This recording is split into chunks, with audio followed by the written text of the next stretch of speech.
Jadi tiba-tiba saya dipanggil Gus Dur, terus diberitahu lah kalau dia perlu ahli hukum tata negara. Yang udah punya saya ahli hukum tata negara Yusril katanya. Satu Yusril, yang kedua Marsilam. Lalu sekarang antum, Pak Mahfud saya ajak ke sini untuk menjadi menteri. Menteri apa Bapak Presiden?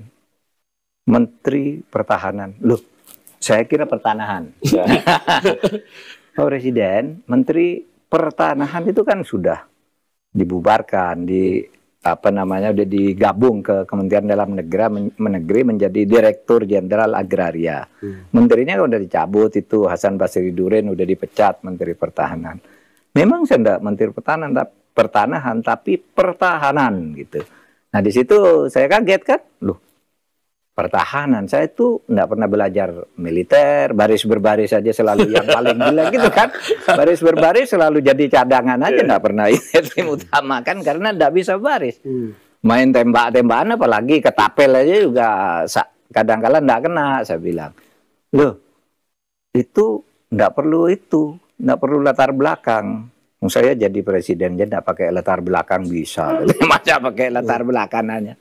Jadi Menteri Pertahanan gitu. Nah disitulah ya rakyat kemudian kaget kan, bukan hanya Mas Butet. Mungkin meskipun sudah dijelaskan bahwa itu Menteri Pertahanan bukan pertanahan, mungkin orang enggak percaya juga. Ini dari mana sih orang kok tiba-tiba jadi Menteri Pertahanan kan gitu kan? Karena waktu itu yang saya dengar Kedutaan Besar Amerika dan CIA itu ribut. Ini orang dari mana, dicari filenya ndak ada, ndak punya record apa-apa kan. Tanya kemana-mana, ini orang siapa gitu. Saya bilang saya sendiri tidak tahu. Jadi penuh keajaiban ya Pak Mahfud. Iya penuh keajaiban ya. Ya itulah berkah reformasi. Itu pernah terjadi. Menurut cerita Pak Mahfud, ada seseorang yang memberikan cincin kepada Pak Mahfud. Iya. Bisa diterangkan itu Pak? Jadi begini, waktu saya ini baru reformasi. Iya.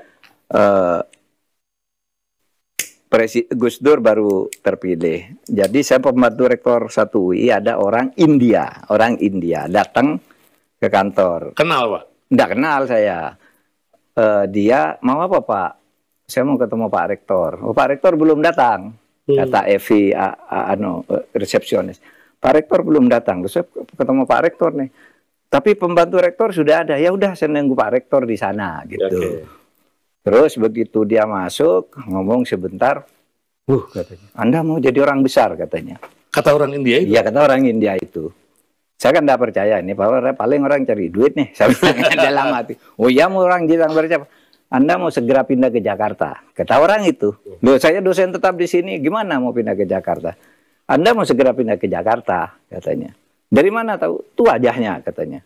Terus orang itu ngelihat tangan saya. Iya, Anda mau pindah. Anda tidak percaya kan, katanya. Coba, dia lalu nyobek kertas. Satu dikasihkan saya, satu tulis 2. Tulis warna kesukaanmu sekarang, kata orang itu. Dia nulis duluan di situ, nulis. Ini warna kesukaanmu sekarang. Kamu nulis warna kesukaanmu sekarang. Saya nulis biru. Ini biru warna saya. Dia buka blue. Benar kan? Percaya enggak katanya? Padahal di Madura nggak ada biru ya Pak. Iya kan? Nah di situ kemudian orang itu oke lah Anda enggak percaya katanya. Tapi ini menteri-menteri yang sudah ketemu saya. Ada nama Pak Muladi, ya, nama pokoknya menteri yang. Oh ya? Iya. Ini yang sudah pernah saya beritahu bahwa dia akan jadi menteri. Kita ada nama Pak Muladi, Pak Harmoko, apa itu. Lalu Anda tidak percaya, memberi batu hijau gini, kecil kan?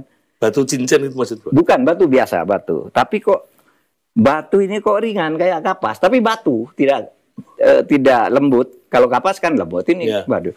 Anda simpan aja gitu. Nanti Anda ingat saya, nanti ketemu kita lihat ini gitu. Terus pergi dia.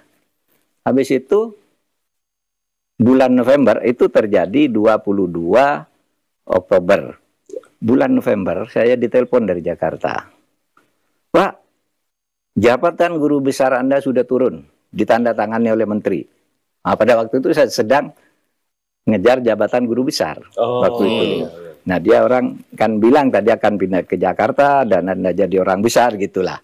Saya nggak main-main. Sesudah itu seminggu berikutnya saya ditelepon oleh Bapak Bapak anu dulu, Pak Menteri Urusan HAM, Hasbalah M. Saad waktu itu.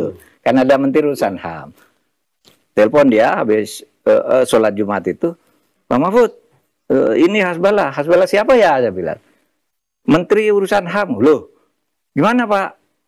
Ini saya perlu pejabat eselon 1 yang ahli hukum tata negara. Bapak mau pindah ke Jakarta enggak? Gitu. Jadi apa? Jadi deputi perundang-undangan. Pindah ke Jakarta kan. Ya saya langsung mau kan. Itu eselon 1. Dan sulit kan. Sulit sekali orang bisa masuk eselon 1 dari pegawai di daerah. Enggak jadi apa-apa langsung ditarik ke sana. Gitu.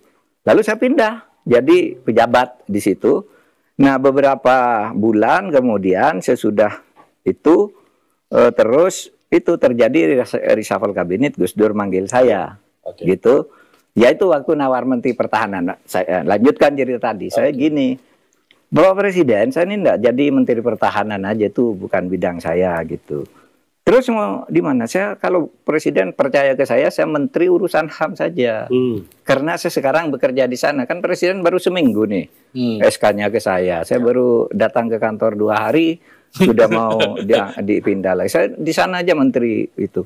Enggak, itu mau saya bubarkan tuh menterian katanya. Terus mau dipindah dilebur ke kehakiman. Jadi kehakiman dan HAM. Dulu kan urusan HAM sendiri itu Hasbalah. Terus saya Menteri Kehakiman aja. Saya bilang itu bidang saya. Enggak katanya. Menteri Kehakiman itu Yusril sudah senang di situ. Enggak mau dipindah katanya. Kalau kamu mau ya Menteri Pertahanan. Lalu Pak Alwi Shihab gini ke saya. Gitu. Saya suruh diam. Oh ya baik saya bilang. Saya Menteri Pertahanan. Ya kalau enggak ngerti ya. Enggak punya latar belakang belajar tuh sama Yudhoyono. Itu orang pinter tuh Yudhoyono tuh katanya. Siap saya bilang. Akhirnya begitu keluar Pak Alwi bilang, Pak, kalau tadi Bapak ngeyel terus minta menteri lain malah enggak jadi katanya. Sudah terima aja dengan saya di kabinet itu. Pak Alwi Shihab. Pak Alwi Shihab juga sangat baik ya karena saya kenal dengan Alwi Shihab ya di hari itu aja. Tidak sebelumnya enggak pernah kenal tapi terus baik kayak saudara gitu ketika sama-sama membantu Gus Dur.